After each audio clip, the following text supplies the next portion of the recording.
All right, everybody, welcome to Math with Grace.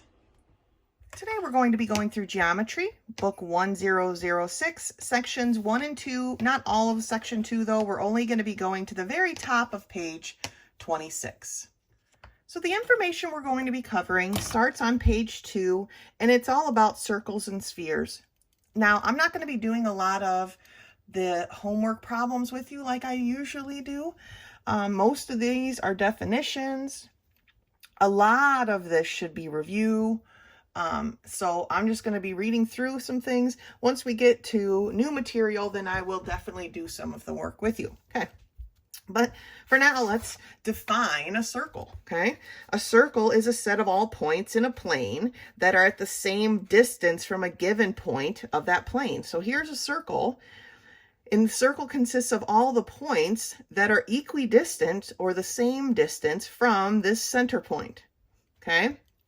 So here's our circle A. That's how we label it. We label it by the center point, and the circle consists of every point equally distant from A, right? That's what makes it a circle. So otherwise it'd be lopsided. It'd be, if they weren't all exactly the same distance, it might look like this. And I think that's called an amoeba. I don't know. This is a circle, okay? All the points are equally distant from point A. Now, if we just look at the next page here, at page 3, it tells us a circle is named by using its center point, okay? The radius is our next definition, and it's a segment with endpoints on the circle and at the center of the circle. So here is radius RS. Okay, it is a line segment, so we label it as such. It's segment RS. And in this case, it measures 3 inches. Now, we know because all radii, which is plural for radius, right, start at the center and go to the circle, that they're all going to be 3 inches in this particular circle R, because all of our radii are the same in a circle. Okay, so looking at this circle R here, all of these radius have the same length. So if they tell you that RA is 6 inches, you know that RD is 6 inches, RC is 6 inches, I don't know what that letter that's supposed to be, is also 6 inches. Oh, it's supposed to be a B. Okay, 6 inches, because our radii are all the same. All right, let's turn the page. On page 4, our next definition is that of the diameter. And the diameter is a segment passing through the center with endpoints on the circle. So the diameter passes through the circle, but it has to hit the center. So it has to hit the center of the circle, and its endpoints are on the circle. So this is diameter RA. Okay, and we label it again, just like a segment. The diameter is RA. Okay, keep moving here on page 4.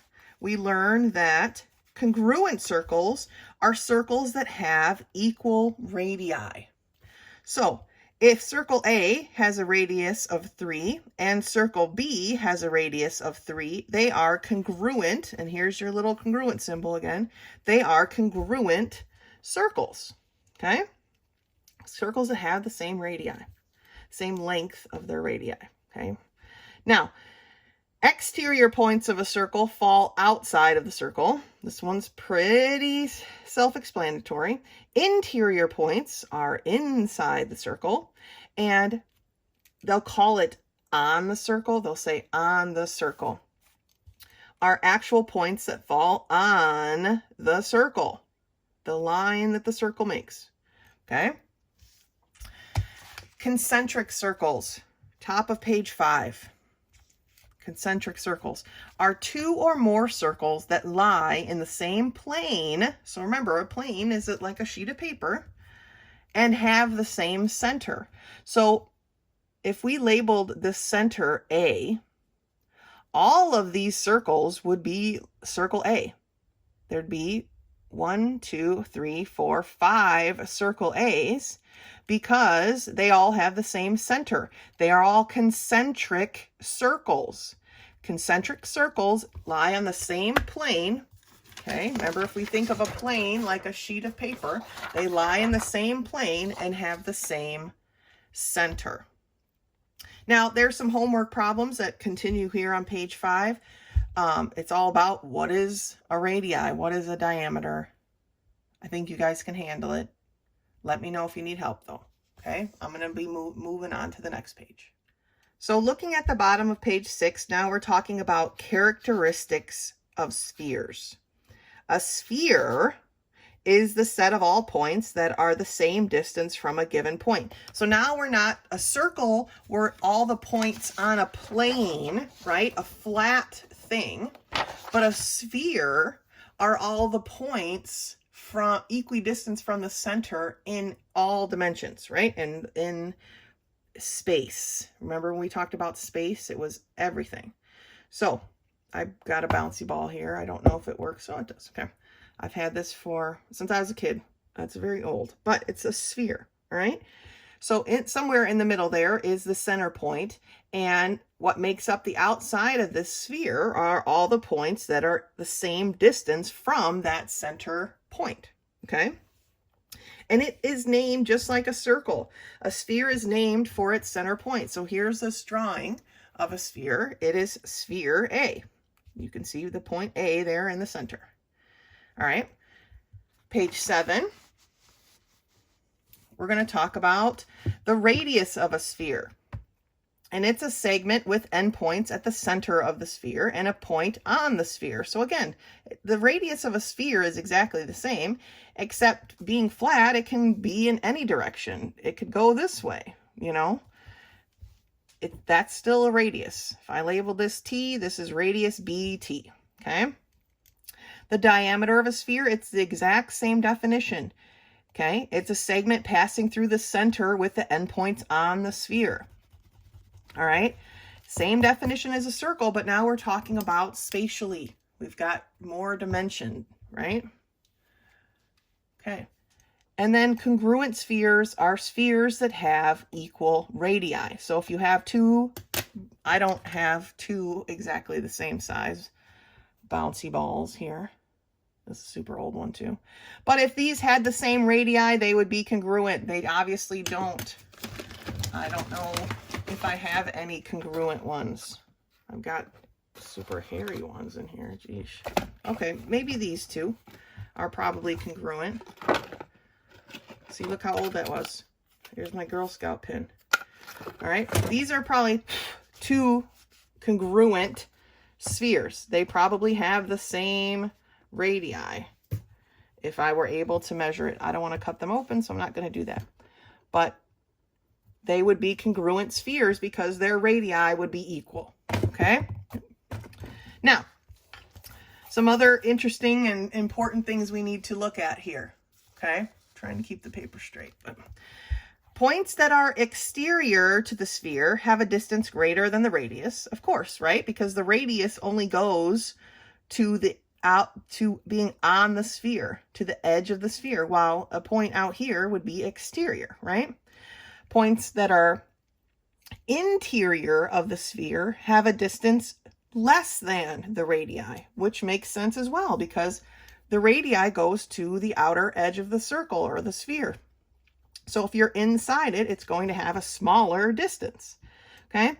And then it says points of the sphere or on the sphere have a distance equal to the radii, which of course makes sense as well. Now, if the plane, so we're talking about a circle now, okay, and a plane, which we can use piece of paper. All right, so if we have a plane and a circle or a sphere is what we're talking about here. So if we're going to have this plane cut across our sphere, okay? If the plane does not contain the center of the sphere, the intersection is called a small circle. So if I could push this piece of paper through this sphere right here, right? It would make like a small, it's why it's called a small circle, okay? Of course, it can make a bigger small circle, But as long as it doesn't contain the center, it's always called a small circle. Even if I was way over here, almost at the center, was able to slice this plane through there. Okay, I'd have two pieces of my sphere if I could do that, right? That would be called a small circle.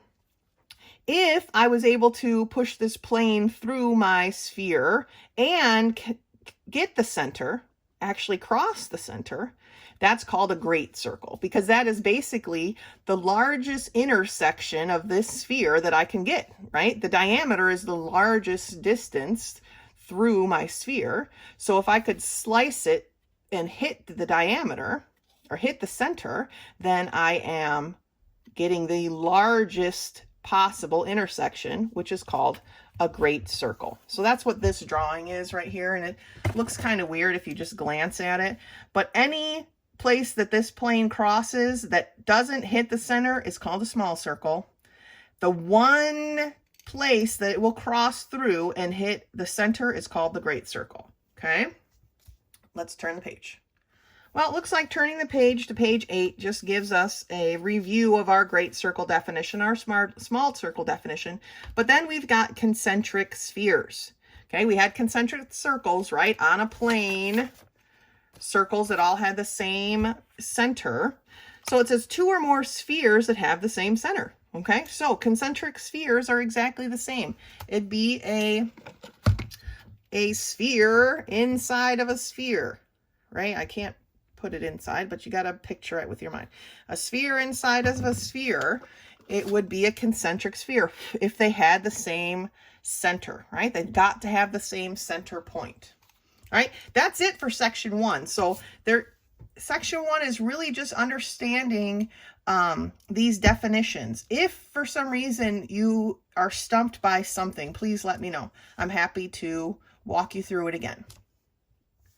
And that brings us to page 11, which is the beginning of section 2. And now we're talking about tangents, arcs, and chords. All right, they're parts of circles that are important that we will be using to solve super math problems, okay? And here, the first thing we're going to talk about are tangents. And here's the 3 drawings. And it says in a plane, remember, because for dealing with a circle, we're dealing with a plane, right? Because a circle is flat on a plane. So in a plane, a line that intersects a circle in exactly 1 point is a tangent to that circle. Okay, so of these 3 drawings, only this one does this line intersect at 1 point. Here, there's no intersection at all. Here, the line is actually passing through the circle, and so it's intersecting at 2 points. Intersecting at 1 point. So if you can think of a tangent line as sitting on a circle, okay? And I'm going to use my sphere because I don't have a circle anywhere, but think of it as a line sitting on a circle. Now there could be infinite number of lines that sit on that circle, right? Just like there could be an infinite number that sit on the sphere. We'll get to that in a minute. But a tangent line could go this way and this way and this way all the way around, right? So the point of intersection is called the point of tangency. So this point right here, which they don't actually put a point, but you could, point T, is called the point of tangency. All right, let's turn the page. So on page 12, we read that a tangent to a sphere is a line, a ray, or a segment, or a plane, because remember now, since we're talking about spheres, we're talking about space, and we can have a plane as well, that intersect a sphere in exactly 1 point. But, you know, the rule is the same. They can only intersect at 1 point. So with my little sphere here, my plane can only intersect at 1 point, okay? This plane is tangent to my sphere. It's intersecting it at 1 point. And the same is true for the line or the ray or a segment, okay? At a point on a circle, only 1 tangent line exists. Does this sound? Yeah, okay. So here's my circle. At point D, only 1 tangent line can come because remember, it's got to be planar, right? It's got to be flat. So only one tangent line can be at point D. But at one point on a sphere, there are an infinite number of tangent lines that exist because, let me get my sphere again. If this is the point of intersection, because we're in space, my line can go in all different directions, and therefore there are an infinite number of lines that can come from a tangent point on a sphere. Okay? It's a distinction you need to understand. And then it says that an infinite number of tangent line exists in only one tangent plane. So one tangent plane, but there's an infinite number of lines, okay? A line that is tangent to each of two circles or spheres is called a common tangent. And that starts us off down here at the bottom of the page, talking about common tangents, okay? So it said a line that is tangent to each of two circles. So here's my two circles. This line intersects this circle at one point, and it intersects this circle at one point. Therefore, it is a common tangent to these two circles. But the common tangents have definitions. There's two different types. A common internal tangent crosses, you'd have to think of, because as you move forward with the homework, this line won't necessarily be there, but see how there's a line that connects the two center points? Think of that as like an imaginary line. If the tangent crosses that imaginary line, it is an internal tangent. All right? If the tangents do not cross that imaginary line, they are considered external tangents. Okay? It says here that for spheres, the number of common tangent lines and planes is infinite. There are many, many, many, many. It's an infinite number of common things. But when we're talking about circles, we can have two common internal tangents, or you can have one, or you can have none. Common external tangents, you can have two. You're never going to have more than that, though, okay? Because it's flat on a plane. So looking up here on the top of page 13, we read that two coplanar circles are tangent to each other if they are both tangent to the same line at the same point. Okay, that means what exactly? Well, that is what these two drawings here are talking about. Two coplanar circles, okay, are tangent to each other if they are both tangent to the same line at the same point. So here's one line. They are both tangent at the same point. This is one point here, and they're both tangent at that point. So the big circle contains this point, and the little circle contains this point. And that's how they are tangent to each other. Same here. Okay, there's a point right here. Disregard the line for right now because they put the line in here, which makes it kind of confusing, which is why I labeled them here.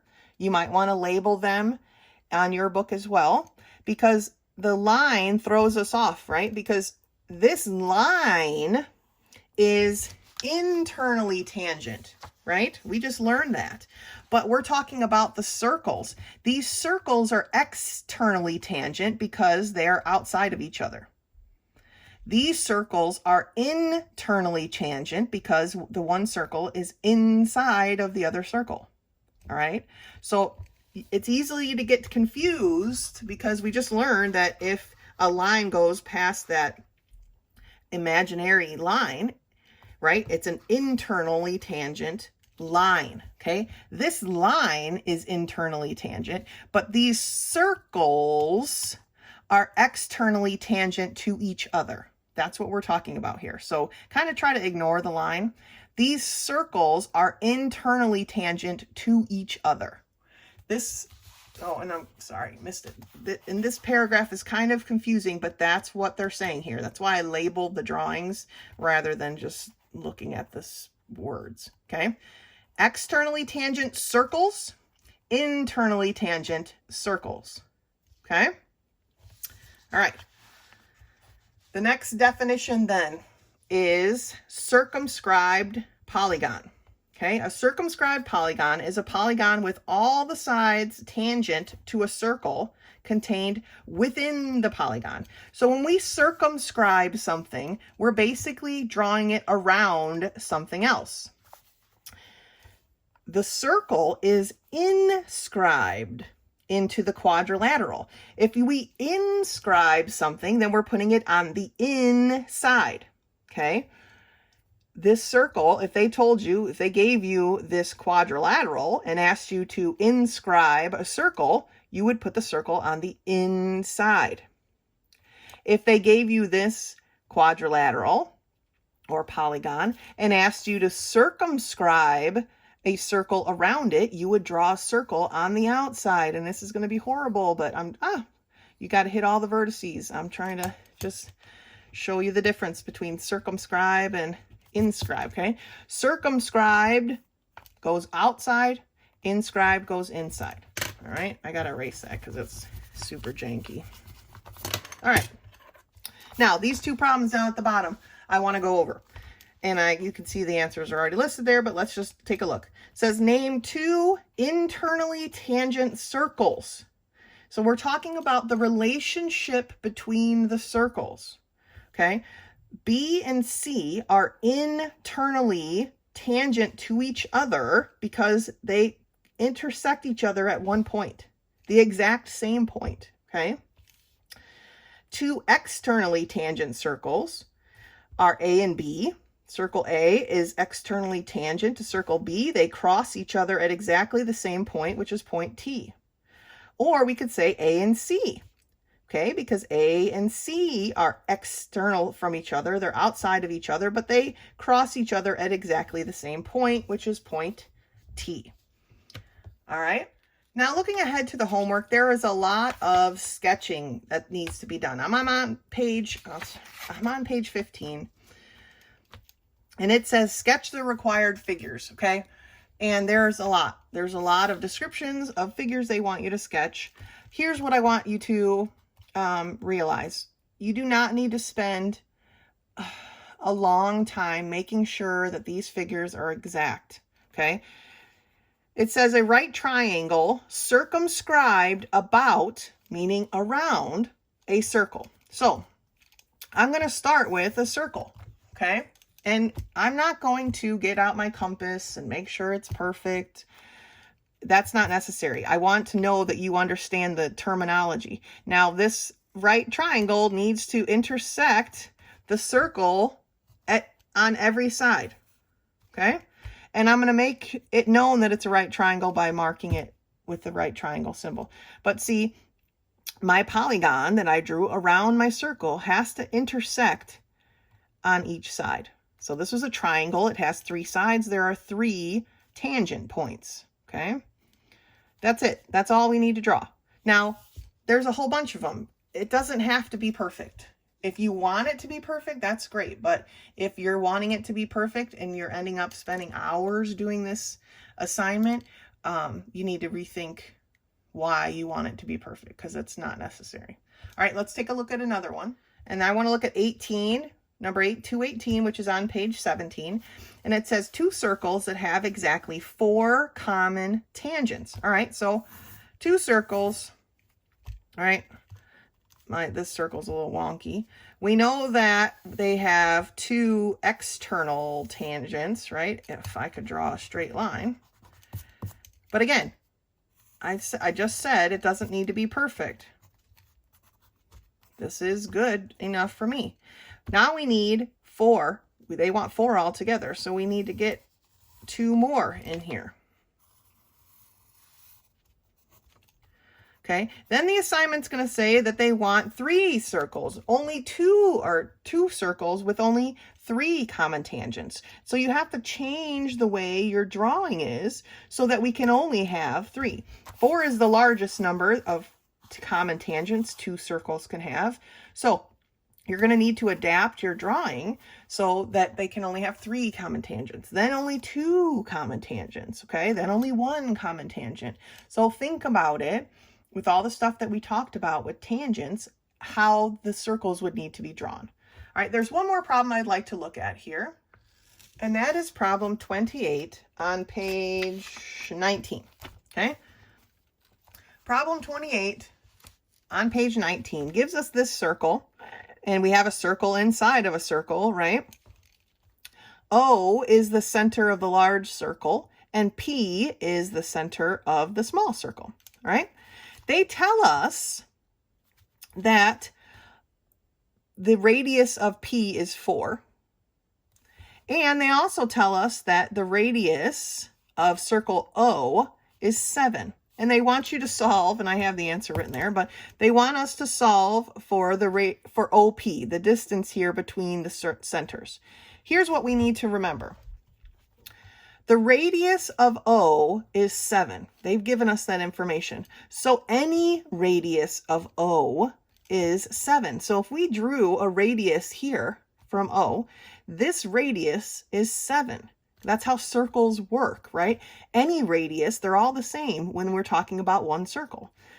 Now we know that the radius of P is 4, because for the same reason we know that the radius of O is 7, right? They've given us the information. Every radius of P is 4. So I know that this radius from here to here is 4. Well, if here to here is 4, but here to here is 7, right? This distance is 4. This distance is 7. If I take 7 minus 4, then I know this distance here must be 3, right?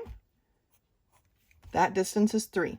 There's going to have questions like that on here. They want to make sure you understand the concept of radii and how they work, right? All the radii are the same when we're talking about a single circle. So any radius of O, circle O, is going to be 7. Any radius of circle P is going to be 4. All right? That's how a circle works. All right. I think we need to talk about arcs. Our discussion of arcs starts on page 19, okay? And an arc, we're going to be studying 3 different kinds: the minor arc, the major arc, and the semicircle. But one thing that's important before we dive into arcs is the central angle, okay? And that's the definition here at the bottom of the page. And a central angle is an angle in the plane of a circle with the vertex at the center of the circle. Okay, I drew it here. There's some drawings and illustrations of this on the next page, but I just drew it. I like to have my drawings next to my definition. The book isn't quite designed well in that manner, but this is a central angle right here. Right? It's an angle within a circle, but the vertex has to be at the center of the circle. That's what makes it a central angle, okay? Let's turn the page. So like I said, here on the top of page 20, they've got a whole bunch of little pictures and they discuss some central angles, okay? Now, first arc we're going to talk about is the minor arc. And the minor arc is the union of 2 points of a circle. So point A and point B, let's say. They are not endpoints of a diameter, right? That's not a diameter. And all the points of the circle that are in the interior of the central angle, whose sides contain the 2 points.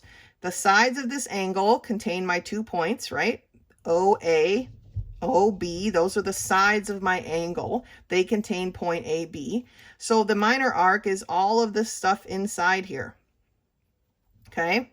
It's the interior part. And how we would write that is we would write arc AB. So it's an AB with an arc over it. Okay? Basically like an AB with an upside down or with a frown, right? That's how we mark arcs. Here they've got it listed here. That's how they mark an arc. Minor arcs only need to be labeled with 2 letters. All right? So then they go into all the different minor arcs here. for this particular circle. We've got minor arc AB, we've got minor arc BC, okay? And we've got minor arc AC, which is, they called it at one point ABC, but you don't need to. You could just call it AC. Okay, those are the minor arcs of that circle. Sliding down here, we've got major arcs. And the major arc has a very similar definition, except they're the exterior of the central angle whose sides contain the 2 points. So going up to the top of page 21, we see our minor or our major arc. The minor arc is AB, right? Because it contains this part. So the major arc is AXB.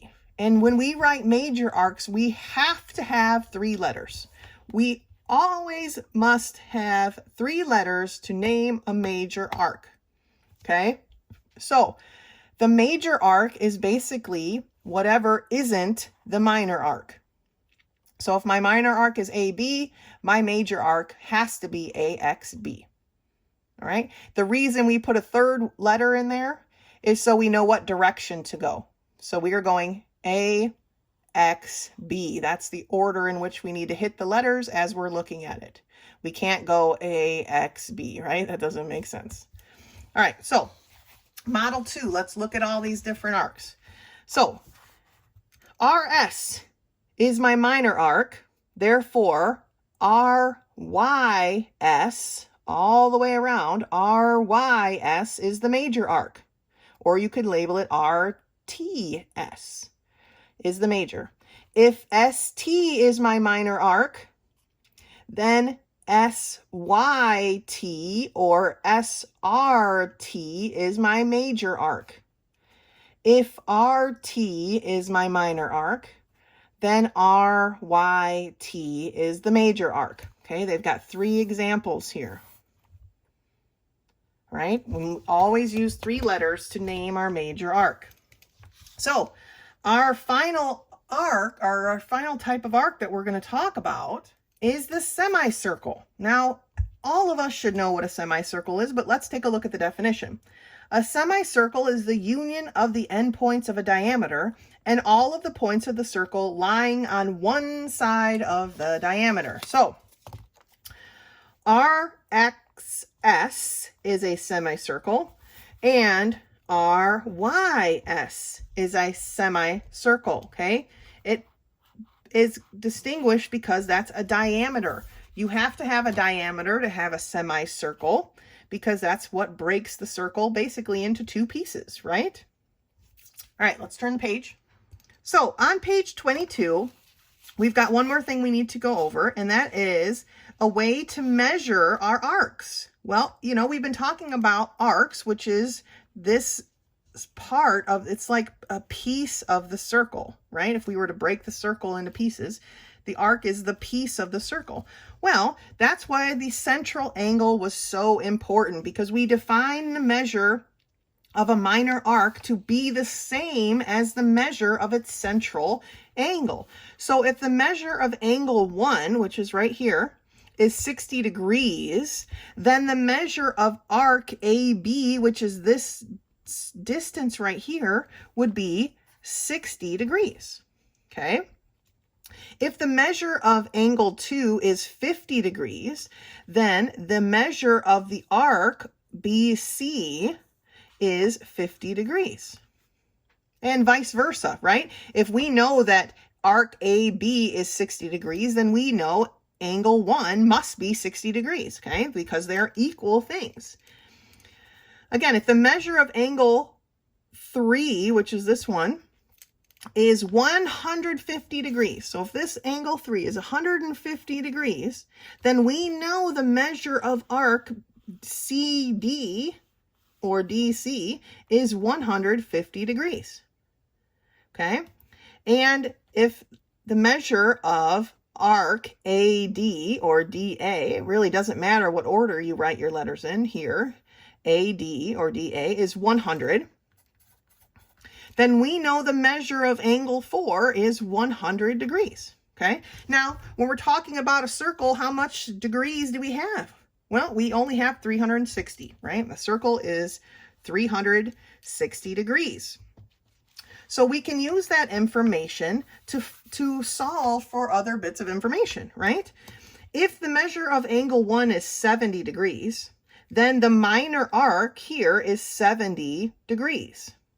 And the major arc, which would be the rest of it, right? PSQ would be 360, because that's all we have, minus 70, or 290 degrees. All right, that's how we can use that information to find other information. If we knew that the measure of angle 2 were 90 degrees, then we would know arc RQ is 90 degrees. We could subtract that 90 degrees from 360 and know that QSR is 270 degrees. Okay? We're like deconstructing the circle. If you have an major arc of 200 degrees, so they're saying that PSR, and when I do the homework, this is how I label what I already know. PSR is 200 degrees. Then we can find the minor arc, okay? Minor arc PR, which is the rest of this circle, basically. How much is it? Well, the whole circle is 360. So if we subtract this part of the circle, then we know that the rest of the circle must be 160 degrees, okay? So that's how we use the information that we have here to find other information. Now, here's the last little bit of information here at the bottom, measures. So the measure of the minor arc equals the central angle, right? That's what we talked about up here. The measure of the major arc equals 360 minus the measure of the minor arc. That's what we talked about right here. And then the measure of a semicircle, well, it's half a circle, right? If a circle's 360 degrees, then a semicircle must be 180. It's half of a circle. All right. Now, on page 23, they start talking about clocks and figuring out, I can't even, you can see that I have it X'd out here because I'm not even going to go into it because it just seems like absurd. I don't want to look at a clock that says it's 1:45 and figure out the measure of the arc and the angle. I don't want to do it.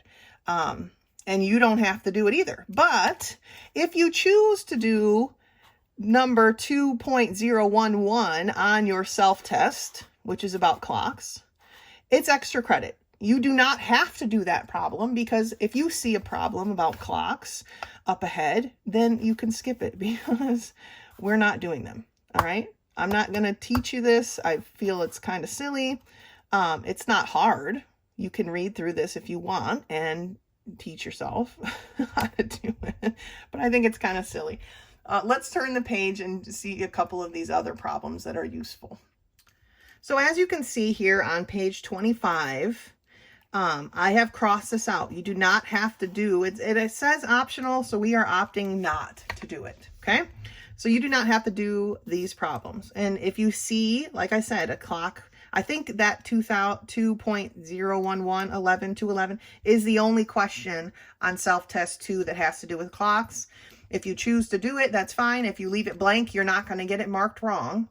So don't worry about it. If you do it and you get it right, I'll give you an extra point. Okay.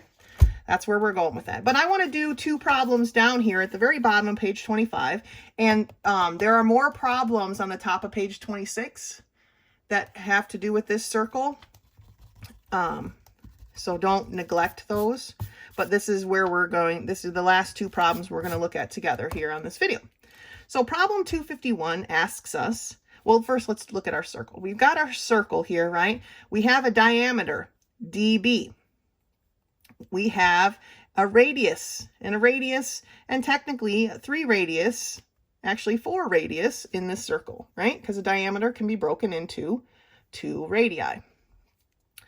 And then they've measured, or they've marked the different angles, okay? They tell us that dB is the diameter. They tell us that the measure of angle 1 is 100 degrees. So I'm going to write 100 degrees right here. And that the measure of arc BC, which is this right here, is 30 degrees. Okay, there we go. That's the information we've been given. Now they want us to solve for the rest of the information. Well, the measure of angle 2 is what I want to look at first. Here's how we're going to solve for that, right? We know that BD or DB is a diameter. So what does that tell us about our circle? If we look at just this, we have a semicircle, right? And a semicircle is how many degrees? It's 180 degrees. Well, angle 1 already took 100 of that. So what is the measure of angle 2? It must equal 80 degrees because that's all that's left of this semicircle, right? Or these opposite rays, if we think about it as a line, right? If we had it like this, and this was 100, you would know that this is 80 because they're opposite rays, and opposite rays form supplementary angles, right? Those two angles are supplementary to each other. It's the same concept.